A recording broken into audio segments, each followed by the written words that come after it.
Salut, c'est Axel. Aujourd'hui, nouveau tuto en collab avec la Fédération Française de Cyclotourisme pour vous demander si vous avez peur du dénivelé. Plus sérieusement, bien sûr, il faut avoir peur du dénivelé, il faut s'en méfier puisque c'est une pratique de grignoter des montagnes et d'arriver à franchir des caps en termes d'élévation qui est compliqué et je vais vous donner quelques conseils pour que vous puissiez y parvenir.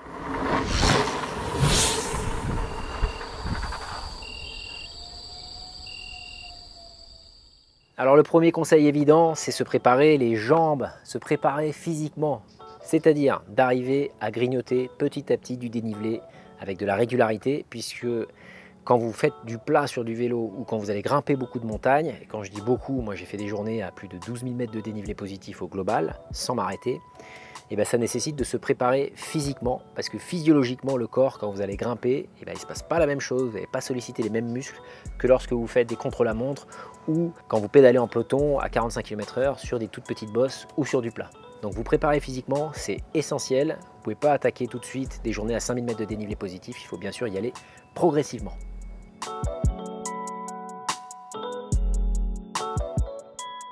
Deuxième conseil qui est connecté à se préparer physiquement, c'est bien sûr les braquets. Je vous ai mis en avant une transmission qui est très particulière, 40 dans l'avant, 10, 52 à l'arrière. Ne rigolez pas, depuis le départ que j'ai fait du vélo, j'ai commencé et j'ai eu de la chance avec des braquets qui me permettaient d'avoir une plage énorme.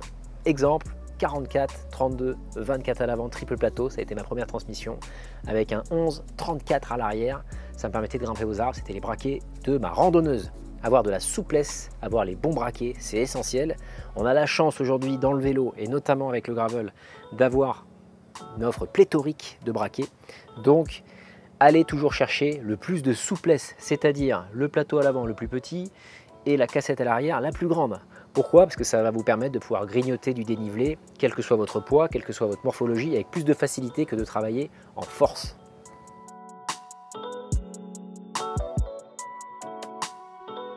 Troisième conseil qui est lié également aux deux premiers, c'est la notion de confort. Je vous ai parlé dans d'autres tutos de l'étude posturale, c'est essentiel d'être bien placé sur son vélo et de pouvoir être confortable au niveau de la nuque, au niveau des mains, au niveau du fessier. C'est pour ça que je vous ai mis sur la table du prof la crème de chamois.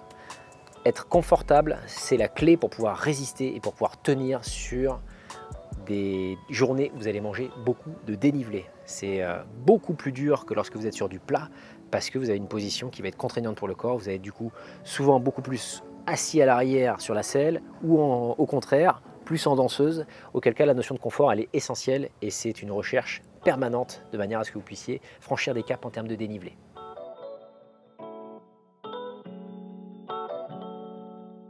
J'ai pris également des bidons, c'est pour vous témoigner à quel point c'est important dans ce quatrième conseil de bien apprendre à vous alimenter.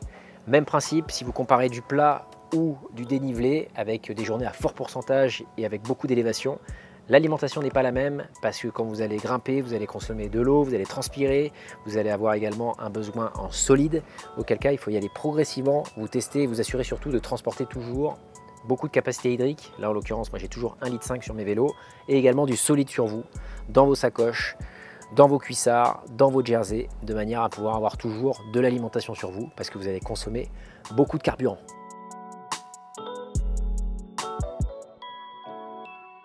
Et enfin, le dernier conseil qui est le plus important parce que ça englobe les 4 premiers, c'est bien sûr d'y aller avec progressivité, tranquillement. Vous ne pouvez pas passer de 0 à des journées de 5000 mètres de dénivelé positif en l'espace d'un clin d'œil. Ça demande un petit peu de temps, ça demande de répondre aux différents objectifs que je vous ai listés dans les conseils précédents, de manière à ce qu'après, avec la progressivité, vous puissiez aller grignoter petit à petit du dénivelé. Je ne veux pas dire qu'il n'y a pas de limite. Moi j'ai commencé, je me souviens, avec des journées à moins de 1000 mètres de dénivelé positif qui me paraissaient hallucinantes. Aujourd'hui, je suis capable d'aller jusqu'à 12, voire 15 000 mètres de dénivelé positif sans m'arrêter et sans dormir, mais j'y suis allé par progression récurrente, en essayant de franchir des caps surtout. Ça, c'est un élément essentiel, essayer d'y aller progressivement et de franchir des caps qui, mentalement, sont hors de portée. Fixer une journée à 2500 mètres de dénivelé positif, puis 4000, puis 4005, puis 5000. Ça va vous permettre après de savoir ce que c'est en termes d'encaissement physique et mental pour pouvoir après vous lancer des défis de plus en plus grands. Voilà pour ces conseils pour ne plus avoir peur du dénivelé. J'espère que vous en avez toujours peur parce qu'il n'y a pas d'école rapide, il n'y a pas de raccourci. Le dénivelé, c'est un peu la métaphore du vélo puisque si vous vous reposez trop, à un moment donné, vous allez repartir à zéro et c'est la régularité qui va faire que vous allez pouvoir grimper des montagnes de manière récurrente. Et en tout cas, je vous donne rendez-vous dans d'autres tutos ou sur la route et les pistes. Ciao!